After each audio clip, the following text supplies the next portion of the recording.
For the presidential candidates, the urgency is growing tonight. Every minute counts as Election Day looms closer, and every encounter with voters represents a chance to tip critical states into their columns.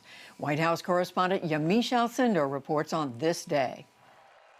This election will decide. 5 days until the election, and increasingly both presidential campaigns are holding dueling rallies in the same battleground states on the same days.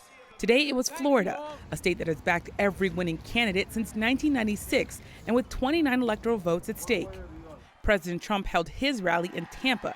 He continued to downplay the rise of COVID-19 cases around the country. We're never going to lock down again.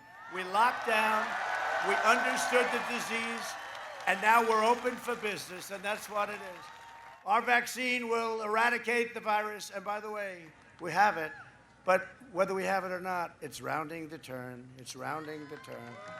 To date, the U.S. has topped 8.9 million confirmed infections and reported more than 228,000 deaths. The Democratic candidate, former Vice President Joe Biden, has blamed the president's handling of the COVID crisis for the extent of the viral spread. Today in Broward County, Florida, he urged people to vote for him. Millions of Americans are already voting. Millions more are going to vote by the end of this week. And I believe when you use your power, the power to vote, you're going to change the course of this country for generations to come at home and abroad. You hold the key. If Florida goes blue, it's over. It's over. Biden has also pledged to create a task force to reunite more than 500 migrant children separated by the Trump administration from their families. That comes on the heels of a lawsuit by the American Civil Liberties Union, which estimated that 545 immigrant children have remained separated from their parents since 2017. During a Trump campaign call yesterday, White House advisor Stephen Miller answered a question about whether the government could reunite the families. He answered by claiming the Trump administration, quote, kept families together. That, of course, is false. Back on Capitol Hill today, the democratically controlled House Judiciary Committee released a 500-page report on the Trump administration's family separation policy.